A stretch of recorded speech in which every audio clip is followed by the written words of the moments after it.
What it is, guys, it's Shadina. We're back at it again with another review, so let's just get straight into it. This one is for Final Fantasy VII Remake's Intermission DLC that just came out on the PlayStation 5. It is the Yuffie DLC. It is 2 chapters long, and I played it through on stream. If you want to check that out, it's in the description below. And as always, guys, thank you for watching. If you like the videos, hit the like button. If you don't like them, hit the dislike button. Make sure to subscribe and ring the bell for all notifications.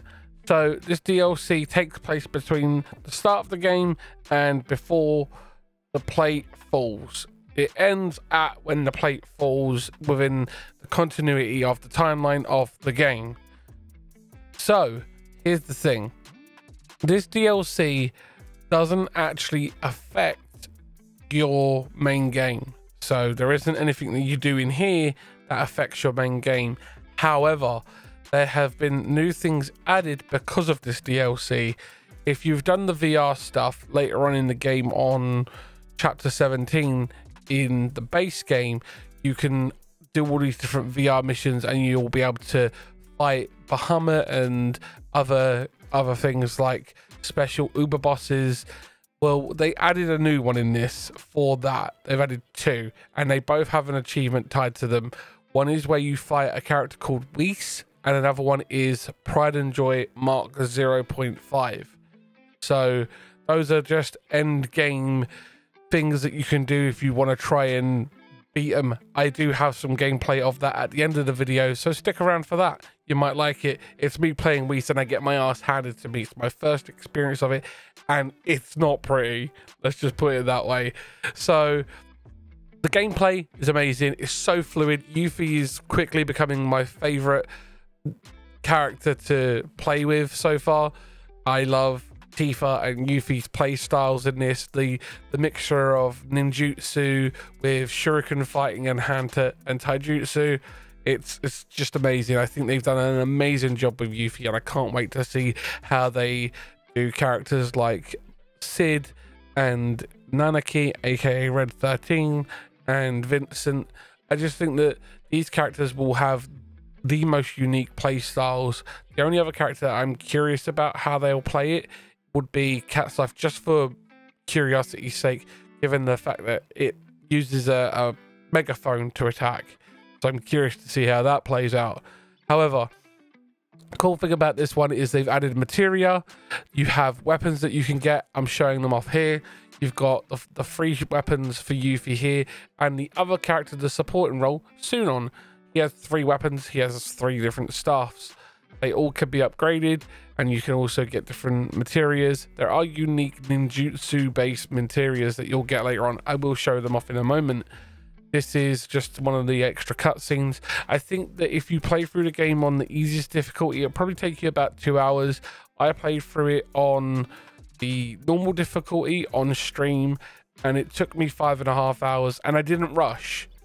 There is also the Fort Condor game that they've added in the mini game, which was just a mini side quest within the original 97 version, but it's now a fully fleshed out mini game within this DLC, and I gotta say, it's really addictive. I've spent probably about 5 or 6 hours just playing the Fort Condor mini game off stream.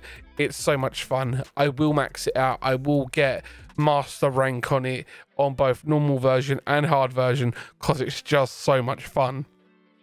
As you can see, there's the new materia there for the ninjutsu. I'm pretty sure that they will add more unique character-based materias as the game progresses, because this DLC has some pretty cool things at the end of it. Not going to say what they are, not going to spoil it. You saw it on stream if you was there. There is the VOD. You can go and check that out. It was amazing. I was literally stunned silent. It was that cool.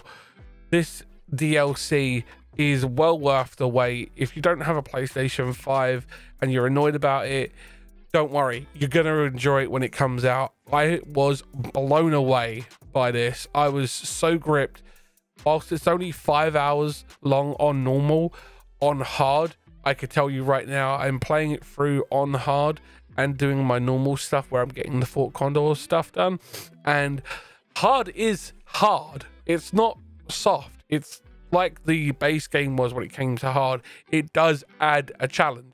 It does make you have to think about how you're taking on certain engagements, how you're using Yuffie's unique fight style and that sort of thing.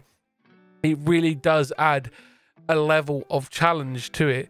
And as you can see, just a moment ago, you saw Biggs, Wedge and Jesse over there talking, and you can see pop it up on screen what they're saying.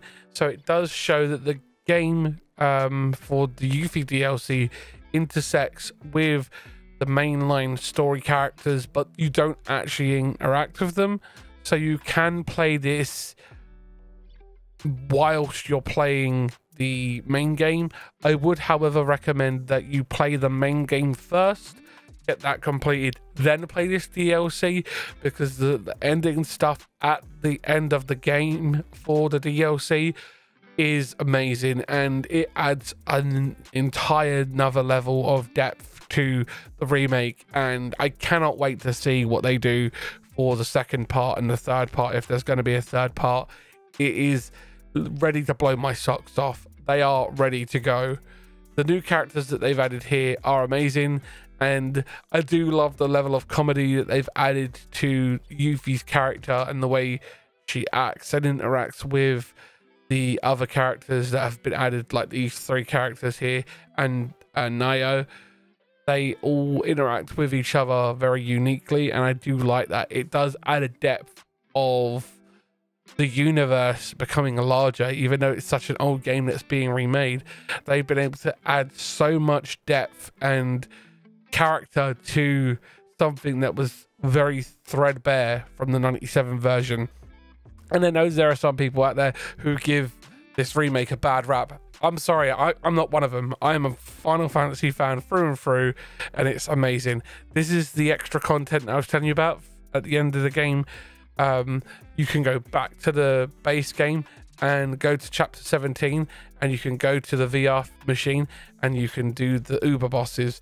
This is just one of them. This is Wraith.